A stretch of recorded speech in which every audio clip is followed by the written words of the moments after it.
The purpose of this episode is to discuss the current trends in the digital marketing space. Digital marketing has been on the rise with the introduction of even more influencers. Nowadays, everyone has their own personal brand, which represents them in a certain way.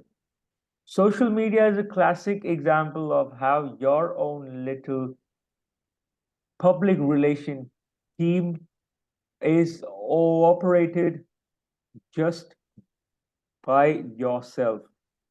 However, social media can also be managed by a team when you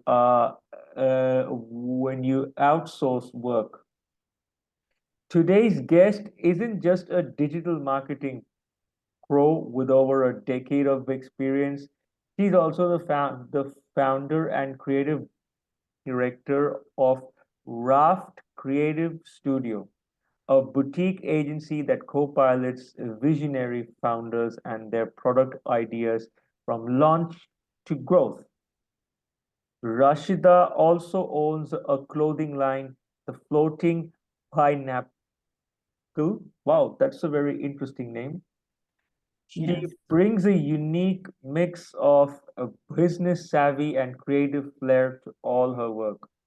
She is especially passionate about helping startups find their unique voice and thrives on crafting and compelling branding narratives. She is an avid traveler, a chai lover, someone who truly knows how to blend life and work. She has good interpersonal skills, which makes it easy to build a rapport with her. Welcome, Rashida. Thank you so much. Thank you for the lovely introduction. Yeah, it I was quite a feel long, very- it, Yeah. yeah, it was quite a long one, but Yeah. try But you and did keep it summarize short. me very well. Yeah. So thank you so much for having me here. Okay, so now let's begin with the session. Yes. Digital marketing strategies have evolved over the past 1 decade. There are 100%. a Yeah. lot more tools within, let's say, a simple Instagram story to an introduction of completely new products such as reels and shorts.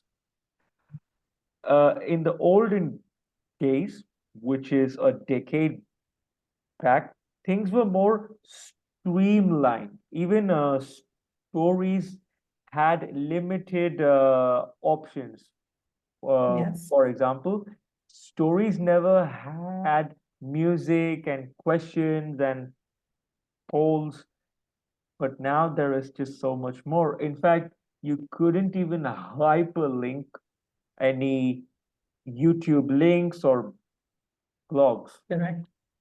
Now, with this increased choice, it does take time to make decisions because there are so many more tools within, just the Instagram story, for example, that it takes time to make decisions. And so, how do you, take these decisions? Because there's just so many options. Yes. So firstly, for any brand or an influencer or a personal brand, you're first supposed to understand what is it that you want to do, where is it that you want to build your community. So today, if you see, it's all about building communities. So assuming a founder has their product, but they also have their own page because they themselves are a brand, correct? They themselves want to be the influencer who actually brings the impact and brings business to their brand. So you can pick up any example in the market and you would know that the founder is all out there, pushing themselves as well and helping the person or the community understand where is it that they started. What was the base? What was the thought? People want stories. People want to interact with people versus brands. So hence the approach today has always been about creating good content that you can relate with, and with all the features that you mentioned. Agreed, Instagram is like constantly changing their algorithm.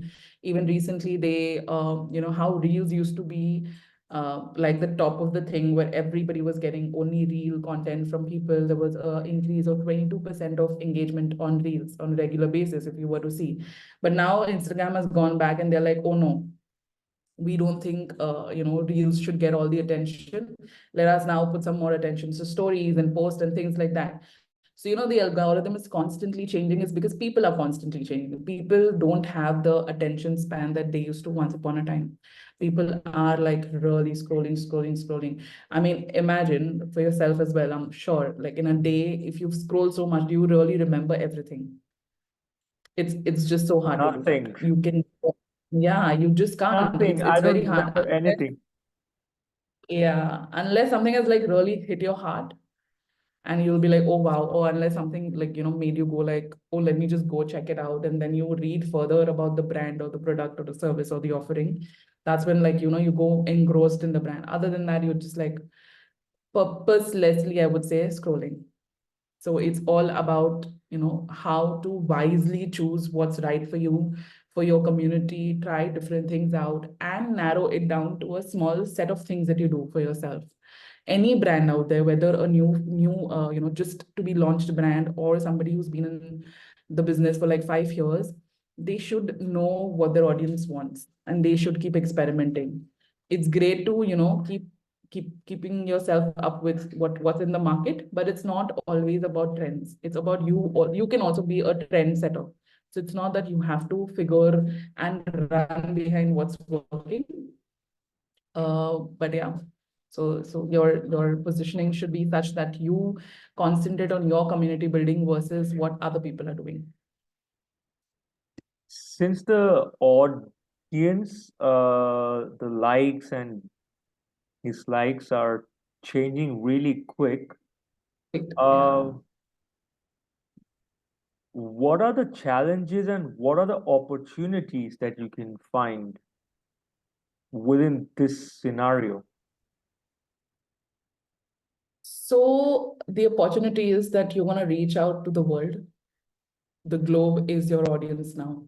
So it's no more, unless you are a niche brand offering, you're no more going to be situated in one small place in our world, right? You can cater to everybody. If you have an offering such, and you can put it on the table and achieve the world as your audience. But it's about the quality versus quantity sometimes. It's about whether you want to build a brand that's known for its community, or you want to build a brand that is just out there, has good following.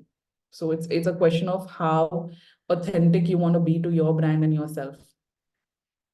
So like a good question to ask is whether to do even organic or paid marketing, correct? Yeah. Like what is it? What should you really go for? People out there, you must have heard or seen loads of ads from people that, oh, learn performance marketing, do this for your brand, do that for your brand. But does your brand really need it in the first place? Is a question. And what is your brand objective in order to even begin with it? Like you need to have all that clarity on the table before you even get invested in a vertical of a particular marketing piece, whether it's social marketing, digital marketing, whatever that is. Your clarity on your objective needs to be crucial. So I'll just give you an example from one of our clients, Vision International. So basically, they are abroad consultants, study consultants, and they consult students in India, and then they send them abroad basis what their choice and requirements are like, right? Now, the funny bit is how much ever branding and marketing you will do, right? You have to understand that the audience usually like 80 to 90% comes from referrals. So it's a student getting attention of other potential students in the future and getting you business. And that's how it works. To generate Yeah. referrals, what would be the role of networking and making and forming these, fostering these new relations? I think that is going to really shape uh, the future. How And your effective, community plays an important role. yeah, community of uh, like-minded people. Yes. There's a Community yeah, yeah. community is crucial in today's time. You see any influencer or you see any brand, community is everything. Why does Nike put in so much effort to reach out to influencers? Is because those influencers help them build a community for the brand, right? Or you take any big brand. The reason to invest in influencers is that they get the story out there, they bring a sort of emotion to the brand, and hence build the connectivity.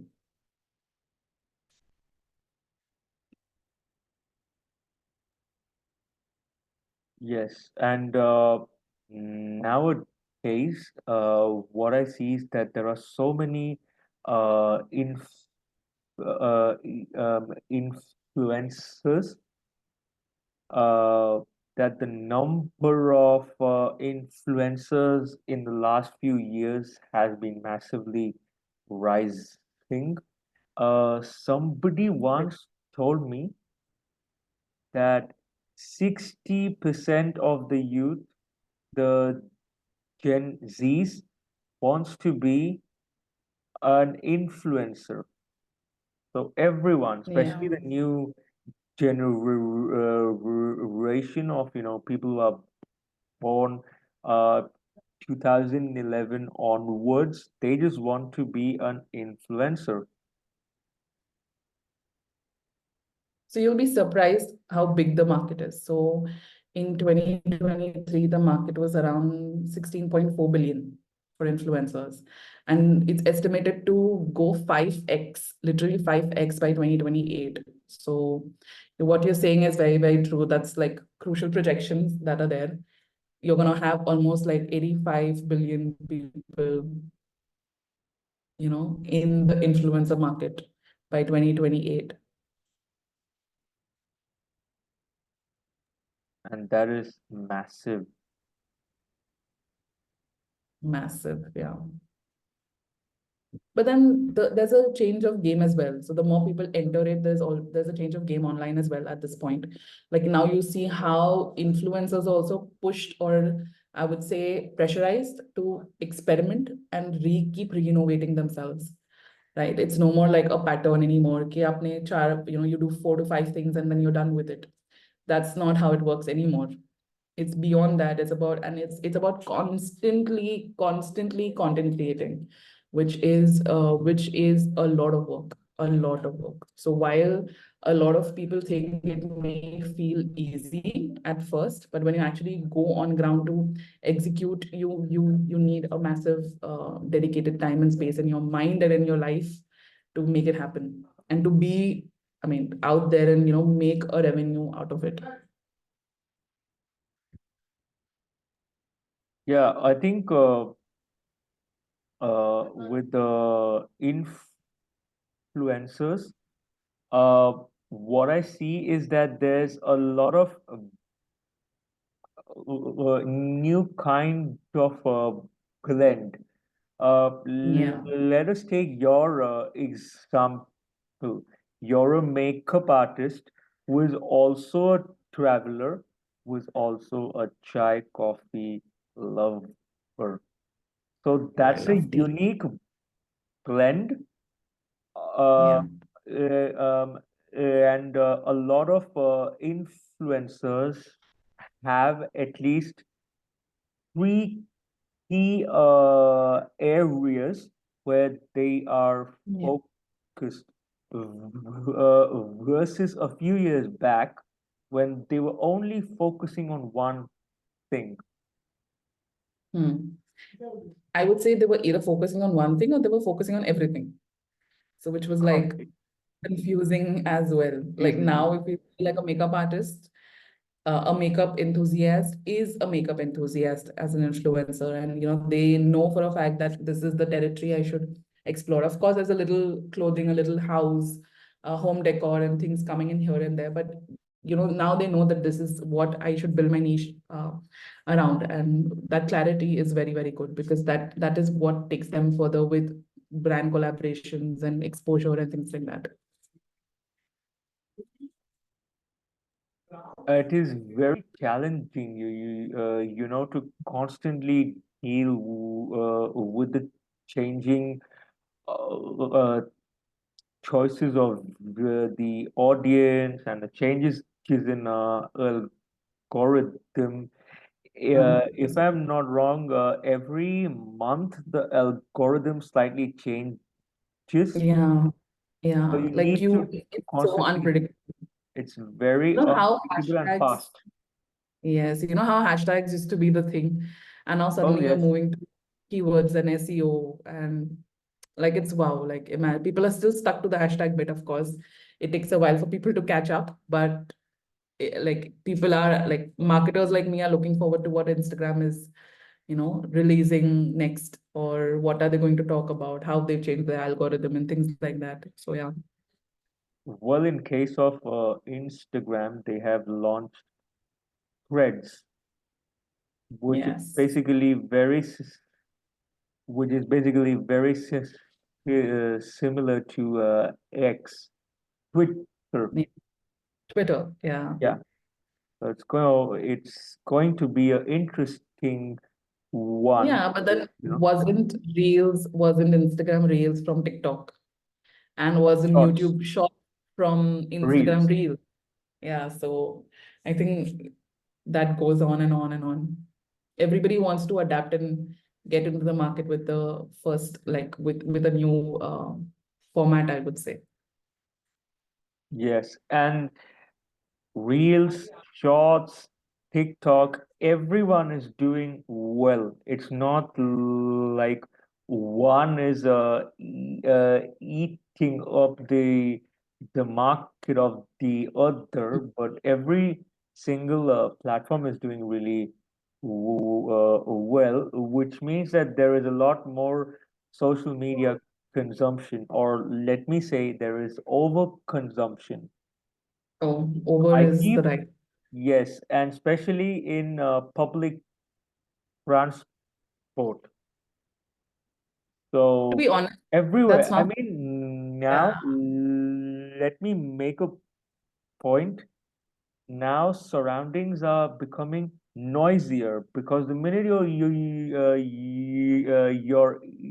in the bus, the train, the metro, there are so many people who are playing reels, and sometimes you've got one person playing a reel, the other one playing a shot, and it's just chaos. Yeah, or I would also say, in contrary to that, when people move to their headphones and earbuds and things like that, I believe there is no human to human conversation when you're like literally traveling. Everybody's so one very classic example, like you're in a lift and the four people in the lift are into their phones, literally. So Yes, there's absolutely, I feel like there's absolutely no human conversation happening. The only consumption is in the real and not in the real. So that's where we are at. I like that. The connection is in real life, not in real life. Right. Yes. So just to conclude this session, uh, it's very important to maintain that balance between real and real. So, Yes. from the perspective of the people who want to launch their campaign, one way would be real. But can you uh, describe one thing that influencers can do in the real space? So in the real world, so it's just about understanding your audience very well.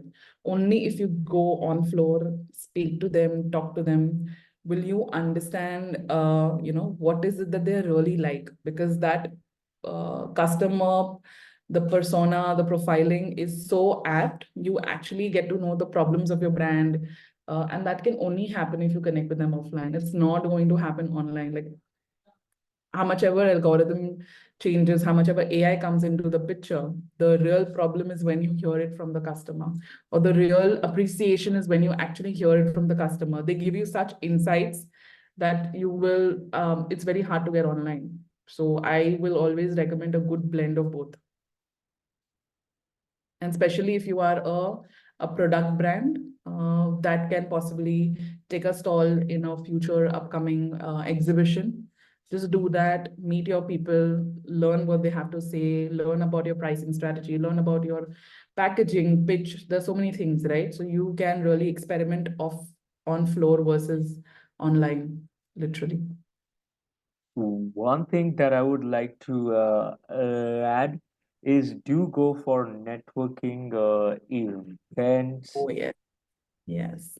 do your networking one-to-ones, 100%. generate referrals for others, and when others generate referrals for you, uh, do a really deliver a top quality job so that Yeah.